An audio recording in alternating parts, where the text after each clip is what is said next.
Pulivendula ZPTC ఉప ఎన్నికలకు సంబంధించి ప్రధానంగా ఓటింగ్ రిగ్గింగ్ జరిగిందనే వాదనలు ప్రతివాదనలు వినిపిస్తున్న ఈ నేపథ్యంలో ప్రధానంగా కూటమి నుంచి ఒక వాదన వినిపిస్తోంది. ఒకటి, 30 సంవత్సరాలలో ఎప్పుడు జరగని సబాబు ఎన్నిక ఈ ఎలక్షన్లోనే జరిగిందని వాళ్ళంటే, కాదు వైసీపీ వర్గాన్ని మొత్తాన్ని నిర్వహించారు అని వైసీపీ శ్రేణులు అంటున్నారు. అసలు ఓవరాల్గా పులివెందులో జరిగిన ఎలక్షన్ దీనికి సంబంధించి ఒక పూర్తి డేటాతో మన ముందున్నారు ప్రముఖ పొలిటికల్ అనలిస్ట్ కేఎస్ ప్రసాద్ గారు. ఆయన అడిగి మరిన్ని వివరాలు తెలుసుకుందాం.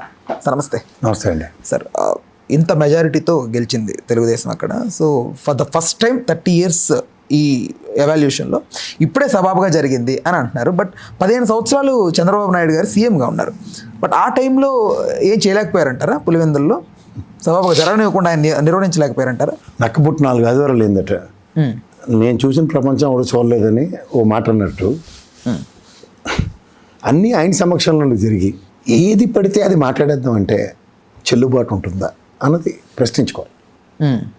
నేను మొదటి నుంచి చెప్తుంది ఒకటే, ఊర్లు నేను ఛాలెంజ్ చేస్తున్నా, వెళ్ళి ఎక్కడైనా ఇంకు చుక్క వాళ్ళు వేలు మీద ఉంటే ఆ ఊరికి సంబంధించిన వాళ్ళు, ఉదాహరణకి పులివెందులు కానీ ఒంటిమిట్ట మాట్లాడండి, నో ప్రాబ్లం.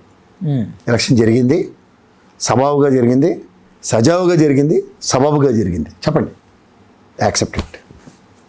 ప్రజలు లేని ప్రజాస్వామ్యం నెలకొల్పిన ఈ ఎలక్షన్ భారతదేశ చరిత్రలో ఇవాళ స్వతంత్ర దినోత్సవం జరుపుకుంటున్న రోజు ఒక చీకటి దినం కింద దాన్ని అభివర్ణించాలి. అది ఎందుకంటే గౌరవ కలెక్టర్ గారు ఆయన సమక్షంలోనే స్థానికేతరులతో ఓట్లు జరుగుతుంటే బాధ్యత విస్మరించబడిందా, బాధ్యత గ్రహించబడిందా? గౌరవ కేబినెట్ మంత్రి రాజ్యాంగం మీద ప్రమాణం చేస్తూ ఎక్కడ రాయచోటి, ఎక్కడ ఒంటిమిట్ట 48 గంటల ముందు స్థానికేతరులు వెళ్ళిపోవాలి అన్న దగ్గర స్థానికుడిగా పోలింగ్ బూతుల్లోకి వెళ్ళి పోలింగ్ ఏజెంట్లు లేని ఎలక్షన్, పోలింగ్ ఏజెంట్లని తన్ని బయటికి ఈడిసిన ఎలక్షన్ ఒక కేబినెట్ మంత్రి గారి సాక్షిగా ఎక్కడ రాజ్యాంగం, ఎక్కడ ప్రజాస్వామ్యం పరిరక్షించబడ్డాయి, రక్షించబడ్డాయి? ఏడ ఎలక్షన్ కోడ్, ఏడ పులివెందుల వైఎస్ఆర్సీపీ కార్యాలయం, అక్కడ డిఐజీ గారు, గౌరవ డిఎస్పీ గారు వెళ్ళి యూనిఫామ్ తలుచుకుంటే కాల్ చేస్తాం అని ఒక మైసన్న తెలుగు ట్రాన్స్లేషన్ ఎక్కడ? ఇందులో అందరూ రక్షించే వాళ్ళే. ఒక ఎలక్షన్ కమిషన్ వెబ్కాస్టింగ్ సాక్షిగా 2 జరగవలసిన ఎలక్షన్ వెబ్కాస్టింగ్ ఏది? 2 పోలింగ్ బూత్లో రీపోలింగ్ ఇచ్చారు. ఎందుకు? లెక్క ఎడితే 112, 118% ఓట్లు పడ్డాయనా? ఎక్కడ ప్రజాస్వామ్య రక్షణ జరిగింది? మీరు చెప్పిన మెజారిటీలు 650 ఓట్లు ఎన్నో పులివెందుల్లో వచ్చాయి. ఏం 11 ఓట్లే కదా రావాలి మీ లెక్క ప్రకారం?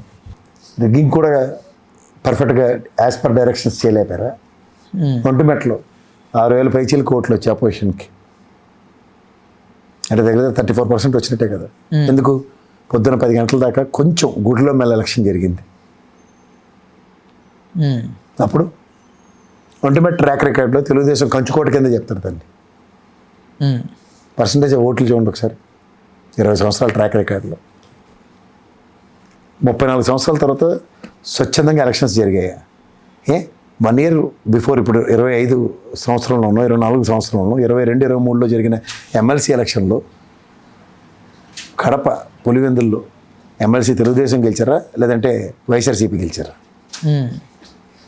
ఎలక్షన్స్ ట్రాన్స్పరెంట్గా జరిగాయా, జరగలేదా? ఏదో చెప్తున్నాను నేను. తిరుపతి బై ఎలక్షన్లో రిగ్గింగ్ చేసినప్పుడు 7 సంవత్సరాల పిల్లలు వేరే ఊరోళ్ళు పొంగనూరు నుంచి, చెన్నై నుంచి వచ్చారు. అది నేను నువ్వు పెట్టిన ఎలక్షన్ కాదు, కేంద్ర ప్రభుత్వ ఆధీనంలో జరిగిన పార్లమెంట్ ఎలక్షన్, కేంద్ర బలగాలతో జరిగిన ఎలక్షన్. బీజేపీ వాళ్ళందరూ దేబ్ జిల్లాగా ఒక్క కంప్లైంట్ కూడా ఎందుకు ఇవ్వలేపారు? ఒక్క కేసు కూడా ఎందుకు ఫైల్ చేయలేపారు? స్థానికేతరులు ఓట్లు జరుగుతున్న దగ్గర ఆ రోజు వాళ్ళ బాధ్యత ఏది? ఇక్కడ దాంతో కంపేర్ చేస్తారా? ఇదేమన్నా జమ్మలమడుగు జెడ్పీటీసీ జరిగిందా, రాయచోటి జెడ్పీటీసీయా, లేదంటే ఆ పక్కన ఉన్న తంబాలపల్లి జెడ్పీటీసీ ఎలక్షనా? ఎందుకంటే వాళ్ళందరూ అక్కడి నుంచి వచ్చిన వాళ్ళే. లేదా పొద్దుటూరు జెడ్పీటీసీ ఎలక్షన్ జరిగిందా? నాకు తెలిసి అది పులివెందుల ఒంటిమిట్ట ఎలక్షన్. కానీ స్థానికేతరులుగా వీళ్ళందరూ అక్కడ ఏం చేస్తున్నారు? వందలాది మంది ఎలక్షన్స్ ముందు వాళ్ళకి స్థానికుల మీద పెట్టిన బైండ్ ఓవర్ కేసులు. ఇది ఎక్కడ విడ్డోరు? మీడియా ముందుకు వచ్చిన జనం కూడా ఆ ఊరు వాళ్ళు కాదని టీడీపీ శ్రేణులు మాట్లాడుతున్నారు సార్. అసలు వాళ్ళకి అసలు ఓటే లేదు అక్కడ అని మాట్లాడారు. సరే అండి, నా దగ్గర ఉన్న వీడియో క్లిప్పింగ్లు చూపిస్తాను. వాళ్ళు ఎంటీ ఫింగర్స్ ఉన్నాయి, బెతోటు. వాళ్ళ దగ్గర ఓటర్ స్లిప్లు ఉన్నాయి. ఆ అందులో ఏ ఊరు పేరు మెన్షన్ చేయబడిందో చూడండి. ఇదే గౌరవ కలెక్టర్ గారు సమక్షంలో జరిగిన వాళ్ళందరూ జమలమడుగు నుంచి వచ్చిన వాళ్ళే, ఆ లైన్లో ఉన్న వాళ్ళందరూ, including market yard chairman, vice chairman వస్తాడా? మార్కెట్ యార్డ్ వైస్ చైర్మన్కి ఎక్కడేం పని అండి? వచ్చి ఓటు కూడా వేస్తున్నాడు. ఏ ధైర్యంతో, ఏ హక్కుతో? ఇదేనా రాజ్యాంగం మహానుభావుడు మనకి ఇచ్చిన ఓటు హక్కు యొక్క సారాంశం? ఇదేనా రాజ్యాంగం మీద ప్రమాణం చేసిన వాళ్ళు రాజ్యాంగాన్ని హద్దులు మీరుతుంటే విచక్షణ రాహిత్యంగా జరుగుతుంది దాని మీద పరిరక్షణ? లైన్లో చూపిస్తున్నారు. ఎవరు లోకేష్ గారు పెట్టిన ట్వీట్, కలెక్టర్ గారు పెట్టిన ట్వీట్లో ఒక్క ఆడపిల్ల కూడా లేని ఎలక్షన్ విడ్డూరంగా లేదు. ఆ లైన్లో ఎక్కడైనా ఆడవాళ్ళని చూసారా మీరు? వాలంటీర్లు లేని, దాని ఏమంటారు, పోలింగ్ ఏజెంట్లు లేని ఎలక్షన్ ఎప్పుడైనా విన్నారా? అద్భుతం ఈ రెండు ప్రాంతాల్లోనే జరిగింది. దీనికి నేను ఒక ఇష్యూ మీకు చెప్తాను. ఇట్లాంటిదే ఒక ఎరోనియస్ సర్కమ్స్టాన్సెస్ ఒకసారి అట్రిబ్యూట్ అయితే ఎలక్షన్ కమిషన్ ఇక్కడ విఫలమైందంటారా, లేకపోతే ఎలక్షన్ కమిషన్ ఎప్పుడూ విఫలమై ఉంటుంది. మహానుభావుడు శాసన్ గారి తర్వాత విఫలానికి మారు పేరుగానే ఉంది అది. హర్యానాలో ఒక ఎలక్షన్లో కుల్దీప్ సింగ్ గెలిచాడని ప్రకటించారు సర్పంచ్ కింద. ఇప్పుడు 2022లో జరిగిన ఎలక్షన్. మన 25వ తారీఖు నాడు వెరడిక్ట్ వచ్చింది అది. మోహిత్ కుమార్ అన్నాడు, నేను గెలిచాను సార్, నాకు అన్యాయంగా వాళ్ళు గెలిచారని డిక్లేర్ చేశారని సుప్రీంకోర్టులో అర్జీ పెట్టుకుంటే సుప్రీంకోర్టు ఏం చేసింది తెలుసా? ఈవీఎం మిషన్ని తీసుకొచ్చి రిజిస్టార్ ముందు కౌంట్ చేయమంది. చేస్తే మోహిత్ కుమార్ గెలిచాడని చెప్పారు. ఇది రీసెంట్ పాస్ట్, లాస్ట్ ఎప్పుడు వచ్చిందంటే వెరడిక్ట్ 1050 కోట్ల తేడాతో ఆగస్టు 11న ఆర్డర్ వచ్చింది. ఇట్లా కనుక ఈ ఎలక్షన్ రెండు ఛాలెంజ్ చేయబడితే, ఎందుకంటే ఆ ఓటర్లు ఎవరైతే ఆ ప్రాంతానికి సంబంధించిన వాళ్ళు ఓటు హక్కు వినియోగించుకోలే, వేరే వాళ్ళు వేసిన ఓట్లు. అండ్ రెండోది, ఇవన్నీ ఎవిడెన్సెస్ ఉన్నాయి. మూడోది, ఎలక్షన్ కమిషను ఏమీ కాకుండా ఒక్క 2 చోట్ల రీపోలింగ్ ఇచ్చి, గౌరవ కలెక్టర్ గారు is the first class magistrate and గౌరవ ఈఆర్ఓ గారు ఆయనే, ఎలక్షన్ రిటర్నింగ్ ఆఫీసర్ ఆయనే డిస్ట్రిక్ట్కి, ఆయన సమక్షంలోనే అన్యాయం జరిగింది విత్ ఎవిడెన్సెస్. ఆయన ట్వీట్ పెట్టి ఆయన ట్వీట్ డిలీట్ చేసినంత మాత్రాన్ని కాదు కదా. పైపై చెప్తున్నారు 34 ఏళ్ళ పట్టి యునానిమస్గా గెలుస్తున్నారని. స్థానికుల్ని యునానిమస్గా గెలిపించుకోవడంలో, కుప్పం మీద గెలిచారు కాబట్టి ఇక్కడ పులివెందుల్లో జెండా ఎగరద్దాం అంటే కుప్పంలో మీరు కాడి వదిలేశారు. ఇక్కడ పోరాటం చేశారు. 650 ఓట్లు వచ్చాయి, ఓడిపోయారు. అక్కడ 6000 చిల్లర వచ్చే ఒంటిమిట్ట ఓడిపోయారు. మీరు కుప్పంలో పోరాటం ఏది మీది? ఇలా ఏమైనా గృహ నిర్బంధాలు చేశారా మీకు? మీకు కాదు, జనసేన వాళ్ళు త్వరగొట్టి మరి నామినేషన్లు వేశారు కదా. వాళ్ళ కాళహస్తిలో జైల్లో పడేశారు అమ్మాయిని, హత్యా కేసు మీద బెయిల్ మీద వచ్చింది. ఆ అమ్మాయి కదా ధైర్య సాహసాలు ఆయన, ఆ అమ్మాయి ఆ భర్త ప్రదర్శించింది. పోలీస్ స్టేషన్లో రాత్రి అంతా ఇబ్బందులు పడి నిలబడింది, కనబడలేదా? పోనీ వాళ్ళు ఏదో తప్పు చేశారు, ఇప్పటిదాకా మీరు అభాండాలు వేసి కూర్చున్నారు. అదే తప్పులు మీరు చేస్తే మీరు కూడా ప్రజాస్వామ్యాన్ని విఘాతం కలిగించడానికి ఉన్నదే కూటమి కూడా. నిన్నదాకా మీరు చెప్పింది ఏంటి? వైఎస్ఆర్సీపీ కూటమికి అది ప్రజాస్వామ్యాన్ని కొని చేసిందని. వెరీ గుడ్, మీరు అదే పని చేస్తున్నారు. తేడా ఉంది మీకు వాళ్ళకి. అంటే కుప్పంలో వాళ్ళని ఓడించినందుకేనా ఇదంతా? అది ఏదైనా అనుకోండి సార్, కుప్పంలో ఓడిస్తే ఇక్కడ పులివెందుల్లో ఓడించారు, సంతోషం. Hit for tat, very good, మీరు గెలిచారు, అభినందనలు. మళ్ళీ ప్రజాస్వామ్యాన్ని కూనీ చేశారు కదా మీరు. ప్రజాస్వామ్యంలో విలువల్ని, విశ్వసనీయతని కోల్పోయి వివస్త్రం చేసి నిలబెట్టారు ప్రజాస్వామ్యాన్ని. Is it called democracy? ప్రజల చేత, ప్రజల వల్ల, ప్రజల కొరకు అన్న దగ్గర ప్రాంత ప్రజలు లేని డెమోక్రసీని మీరు నెలకొల్పితే, ఓటు హక్కుతో పాటు నా ప్రాంతంలో నాకు ఓటేసుకునే హక్కు కూడా రాజ్యాంగం ప్రకారం సవరణ చేసి ఇమ్మనే పరిస్థితి దిగజారుతున్నారు. అంతకన్నా ఇంకెళ్ళలేదు సార్. ఇఫ్ ఇన్ కేస్ ఇప్పుడు ఈ గెలిచిన ఈ పులివెందుల జడ్పీ ఈ ఎలక్షన్కి సంబంధించి అసలు ఎలాంటి మెసేజ్ వెళ్తుంది సార్ ఆంధ్ర ప్రజలకు ప్రధానంగా? ఇప్పుడు మనకి ప్రత్యక్ష ఎలక్షన్స్ లేదా పరోక్ష ఎలక్షన్స్ అని కొన్ని ఉంటాయి. లేదంటే ఎవరైనా చనిపోతే అక్కడ బై ఎలక్షన్స్ వస్తాయి. ఇప్పుడు ఉదాహరణకి పులివెందుల్లో ఆ అభ్యర్థి చచ్చిపోయాడు, ఎవరు వైఎస్ఆర్సీపీ అభ్యర్థి చచ్చిపోతే అక్కడ బై ఎలక్షన్. సాంప్రదాయం ఏంటంటే ప్రాంతీయ పార్టీలు సాధారణంగా చనిపోయిన కుటుంబం నుంచి నిలబెట్టరు అపోజిషన్, కానీ నిలబెట్టి ఒక మొనాటమీని బ్రేక్ చేశారు. ఒరిజినల్గా ఒక సిద్ధాంతం తెలుగుదేశం అయితే అలా చనిపోయిన కుటుంబాల నుంచి సాధారణంగా నిలబెట్టదు ఎలక్షన్కి, సింపథెటిక్ గ్రౌండ్స్లో నిలబెట్టింది. నిలబెట్టి కూడా ఏంటి ప్రజాస్వామ్యాన్ని కూని చేస్తూ జెడ్పీటీసీకి వస్తుంది. ఆ జెడ్పీటీసీతో ఏమవుతుంది? జెడ్పీ చైర్మన్ ఆల్రెడీ పులివెందులుగా కడప మొత్తం అన్ని వైఎస్ఆర్సీపీ ఆధీనంలోనే ఉన్నాయి.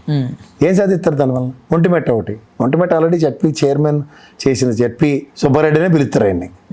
ఆయన చేయని పదవి కాదు అక్కడ. 2 సార్లు జెడ్పీ చైర్మన్ చేశాడు ఆయన, డిప్యూటీ చైర్మన్. ఆయన యాక్చువల్గా ఆయన త్యాగం చేస్తేనే ఈసారి జెడ్పీ చైర్మన్ ఎవరైతే ఉన్నాడో రాజీనామా చేసి మళ్ళీ అతనికి అవకాశం ఇచ్చారు. వాళ్ళు చూడడం కాదు కదా, ఒక సీటుతో, అది కూడా 2 జెడ్పీటీసీలతో రాష్ట్ర ముఖ చిత్రాలు మారిపోతాయంటే ఏమన్నా? నంద్యాల బై ఎలక్షనే తెలుగుదేశం అలా గెలిచి నెక్స్ట్ ఏమైంది? మడతకాజు ఎలా పడింది 2017లో. నంద్యాల బై ఎలక్షన్ గ్యాప్ ఉందా? భువనారెడ్డి గారు చనిపోయిన తర్వాత జరిగిన ఎలక్షన్ తర్వాత ఏమైంది? ఇవన్నీ ఎక్కడికి లీడ్ అవుతాయంటే ప్రజల్లో, అందులో ఆ ప్రాంత ప్రజల యొక్క భావజాలాలకి విఘాతం కలిగించారు. వాళ్ళు ఇంకా రెట్టింపును. ఇప్పుడు ఈ ఎలక్షన్ ఏముందండి, జమ్మలమడుగు, రాయచోటు నుంచి, పొద్దుటూరు నుంచే, మైదుగూరు నుంచి తీసుకొచ్చి వేయించారు. శభాష్. రేపొద్దున మొత్తం రాష్ట్ర వ్యాప్తంగా జరిగే 8 నెలల తర్వాత జరిగే ఎలక్షన్లో ఆ జమ్మలమడుగు కూడా వచ్చి ఇక్కడ ఈ పని చేయగలరు. ఇప్పుడు అక్కడ ఆడిపోయినా చూసుకోవాలి అక్కడ, అవునా కదా? ఇప్పుడు స్థానిక పవర్ ఎలా ఉంటుందో తెలుసు కదా. సర్పంచ్ ఎలక్షన్స్, జెడ్పీ ఎలక్షన్స్ ఏమైనా ఫస్ట్ టైం చూస్తున్నాం మనం. రానున్న ఈ సర్పంచ్ ఎన్నికలకు సంబంధించి సో ఈ రిజల్ట్ ఏదన్నా కొంచెం జనాల్లో వేరే రకంగా వెళ్ళి, ఇప్పుడు వాళ్ళ ఊరోళ్ళు వాళ్ళు ఓటు వేసుకోకుండా అవతల గెలిచాడని చంపట్లు కొట్టుకుంటే వాళ్ళకి ఎలా ఉంటుంది? అరే మేము ఓటు వేయకుండా ఎలా గెలిచాడు అన్నాడు ఫస్ట్ ప్రశ్న. రెండోది, మా ఊరికి వేరే వాడిని ఎత్తికి దాపరిస్తే మీరు ఏడి చేస్తున్నారు అన్నది రెండో ప్రశ్న. ఇవన్నీ ఎవరిని ప్రశ్నిస్తున్నారు? ప్రజలు, వ్యవస్థలని. అక్కడ వ్యవస్థ పనిచేయలేదని అర్థం కదా. వ్యవస్థ ఇష్టారాజ్యంగా నడుచుకునే విధానానికి ప్రజలు బలయ్యారు. ఇది మెసేజ్ ప్రజలకి. అంటే ఇప్పుడు ఎలక్షన్ కమిషన్ మీద ఏం గ్రహించారు సార్ ప్రధానంగా వైసీపీ? వాళ్ళతో ఏం కాదు, ఆడెవడెవడ కొమ్ము కాసుకొని జీవితాలు కాలక్షేపాలు చేస్తున్నారని అర్థం. దీనికి రియాక్టివ్ మోడ్ ఏమంటారు? ఏమీ చేయలేము మనం. అక్కడ హర్యానాలో చూడండి, సర్పంచ్ తిరగబడి కోర్టుకు వెళ్ళిన ఉపద్రవాలు రాష్ట్ర వ్యాప్తంగా జరిగితే మనం కూడా తిరిగి చంద్రశేఖర్, ఇలాంటి బెల్లాల చంద్రశేఖర్, వీళ్ళందరూ విశాఖపట్నం ఎంపీలు వాళ్ళందరూ రియాక్ట్ అయ్యి ఇస్తే డబ్బులు వెనక్కి తీసుకోండి, కౌంటింగ్ చేయమని చెప్తుంది ఎలక్షన్ కమిషన్. సుప్రీంకోర్టు డైరెక్షన్స్ కూడా విభేదిస్తున్నారు. ఏం చెప్పాలి? జరుగుబాటు అంటారు. జరుగుతున్నంతకాలం ఎవరు ఏం చేయలేరు.